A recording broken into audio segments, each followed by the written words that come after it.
Now style of training. So again, you start off with the way you train for the show and how you recommend people train for the show. So we all have different takes on it, but what I would recommend is you need to bring a cardio kind of aspect into training. So what I would like to do is I do a lot of supersets, drop sets, all these things that spike up my body's Heart rate.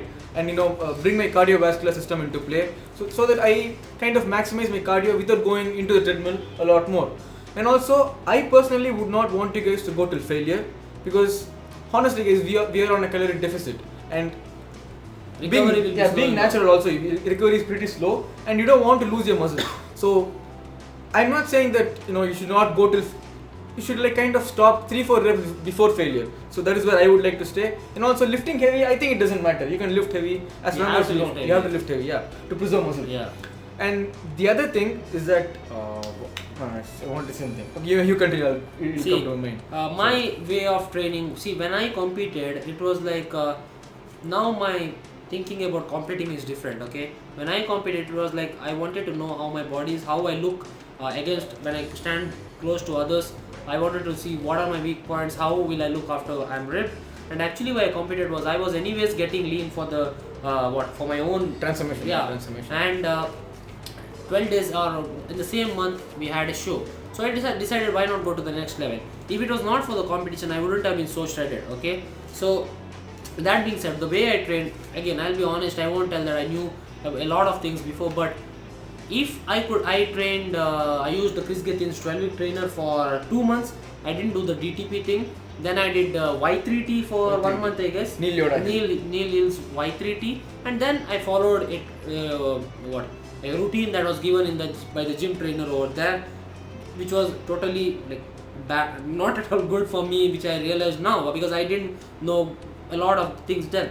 But the diet is the main part which allowed me to get there, because I was a beginner, so most of the things might have worked on me as a beginner. Yeah, that is true. Yeah. So now what I recommend people is, there are 3 things. How many days in a week should you train? Okay. Then there is an aspect of how many reps you should do, and then there is an aspect of how many sets per workout should you do. So I'll talk about sets first. So now when you're bulking, you'll have 1000 extra calories than your maintenance. Yeah. So you'll be eating a lot of things, and nutrients will be also a lot. There will be a lot of nutrients in your bloodstream and all those things. So volume during bulking can actually be a lot. You can actually get away with 40 sets as well. I have trained 40 sets. This guy has trained I do 50 sets. So this might be anti-scientific shit, but this guy has trained 50 sets, and results are evident. It's not that, and one thing is he got a lot of rest as well.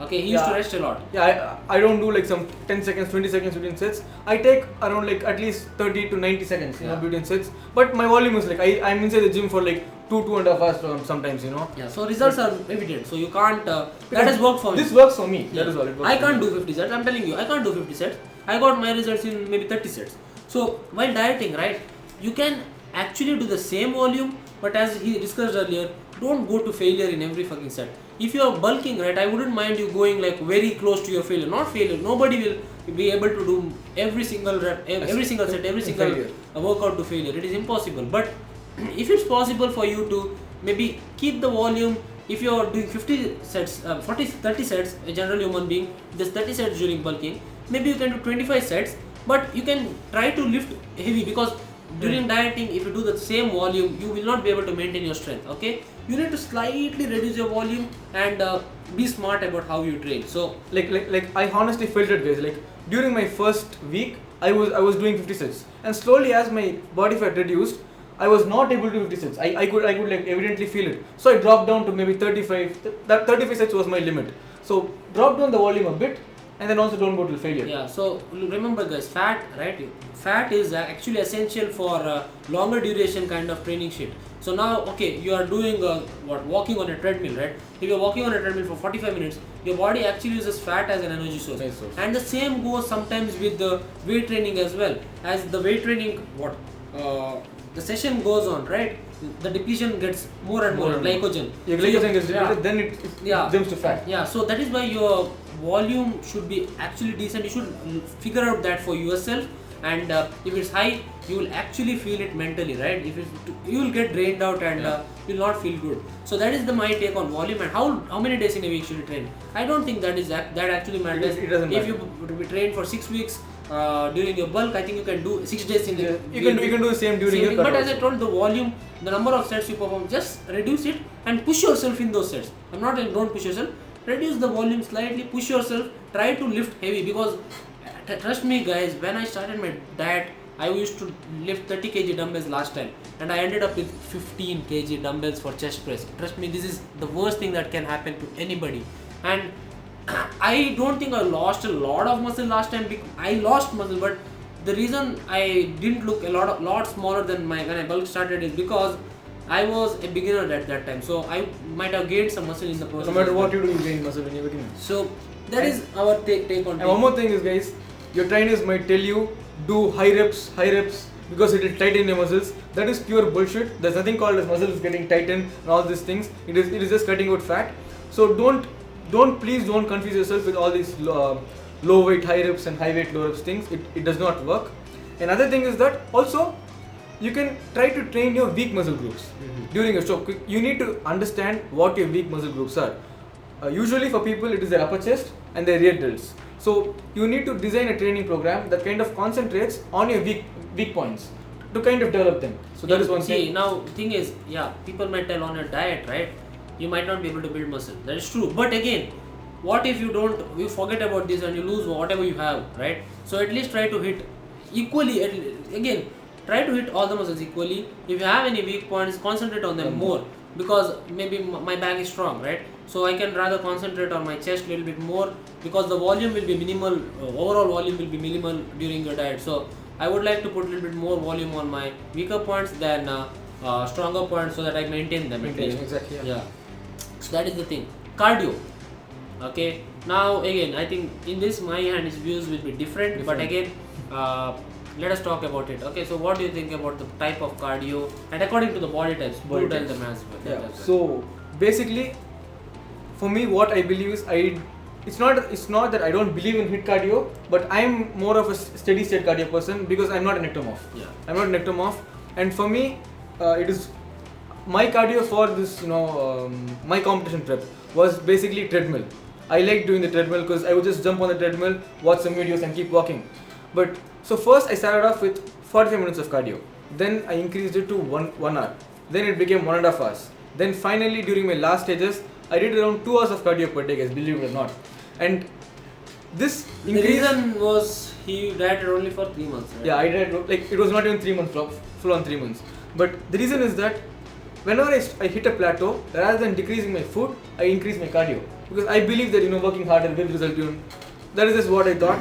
And also HIIT cardio can be done by some people, but the problem with doing HIIT cardio when you are on a caloric deficit is that when you are doing HIIT cardio, you are kind of working your fast twitch muscle fibers.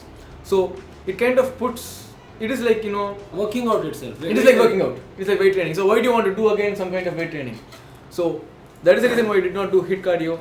And again, this is a very very debatable topic, because every human being here is different, right? So I personally believe that, especially for a person who is on a calorie restricted diet. Now, we are not people with great metabolism genetics, I feel. Okay, so we are similar in that thing. So our metabolism is actually moderate. Okay, so actually what we should be doing is lot of HIIT cardio. If you look at the science aspect of it, because HIIT cardio improves your metabolism. Even at rest, right? But what actually happens is, what I like to do is, anyways I'll be decreasing my carbs during my diet, right? Carbs are actually stored as glycogen in your muscles. And when you weight train with high intensity, glycogen is used, okay, for your weight training. Yeah. But when HIIT, right? HIIT also is one kind of high intensity. Your body also uses glycogen. So overall weekly carbohydrates for me is a little bit lower than maybe a person with great genetics or with great metabolism genetics. So that is why, since my carbs is low, I would rather use it for my weight training than HIIT. That is my only justification for doing low intensity cardio. But if you would like to do, if you are like on 300 grams of carbs like Yash Sharma was, he could actually do high intensity, but he used to play football. So for him that was the kind of HIIT kind of training. So a mix of both, okay. But when you hit a plateau, right? Luckily he didn't hit a big plateau, I guess. I never hit a plateau because Even I didn't hit a big plateau because when I was a beginner and basically his calories were pretty low. my calories were low. I think that's why. Body, he might have burned muscle as well, but again, that is why we made this video to tell what is actually right and what might be wrong. So, but now let us take an example of this guy. Yes, I feel he's a full-on mesomorph. He's not an ecto, he's not an endo, he's full-on meso. Okay, he can build muscle just like anything. I have seen his back peak progress, six month back progress. He fucking got huge. Okay, so he can eat he was dieting on 300 grams of carb and he got very lean. Okay, we actually didn't. I trained with him for 8 weeks. Okay, so we didn't have enough time. That is the thing about duration. Okay, we didn't have enough time. He was fucking up with something or whatever before that. But 8 weeks were not enough. But still, he got pretty lean and he won second prize, I guess. So again, cardio. He played football, but still he was performing weight training 6 times a week, I guess. That was enough cardio for his body and for his metabolism. Even Shabari. Yeah, even Shabari. Yeah. He never did cardio. I post his picture on the screen. He didn't do cardio. He didn't do cardio throughout his prep. Look at him. He placed third in Muslim India, guys. Yeah, he placed third in his category. So and he's natural for a fact. Some ugly food as well. He used to eat ugly food during his contest. Maybe that is why his metabolism went on increasing. So you never know. Yeah. So that is the aspect of cardio. Nobody for what. See, there is science, okay, but there is one thing like called your personal physique. So you need to see what actually works for you. So your first competition, unless you're trained by somebody, your first competition, if you're doing it in your own, that will be a fucking learning curve for you, because you will learn about your body so much that you would never need a trainer anymore. Because contest prep is something not like in online coaching or something. Contest prep is like you go through every fucking up and down alone. Nobody is going to be there with you. You do it alone. No matter how many articles you read, at the end of the day, you'll be alone. And also, guys, even if you take contest from someone, you need to make sure you learn what he's doing. Yeah, exactly. Just don't follow him. Yeah, exactly. You ask him why he's doing this, why he's doing that. Again, if you're competing in a show, it means that you already have basic kind of knowledge. But there are some aspects in your macros, your nutritional knowledge, as well as your weight training knowledge, that might not have helped you. You think you could improve, so that is why you hire a coach, right? So that is the thing about cardio. I would recommend a mix of both, but if you're on a low calorie diet, like you're cutting down your carbs a lot, then I wouldn't recommend HIIT. But if you're dieting on 300 grams of carbs, 1 or 2 sessions of HIIT, do HIIT with pleasure. In a week with pleasure, okay? So that is the thing. HIIT, a lot of HIIT can hinder your recovery as well, because in my opinion, and really what the fact is, HIIT and weight training are basically the same thing, okay? Your body uses the glycogen as a fuel. So remember. And also, not a lot of contest where people do HIIT. They don't do HIIT. They do only steady state. Yeah. Because I believe that in steady state, your heartbeat is elevated for a long period of time, exactly. And that is what triggers that muscle. Your fat loss. Yeah. So.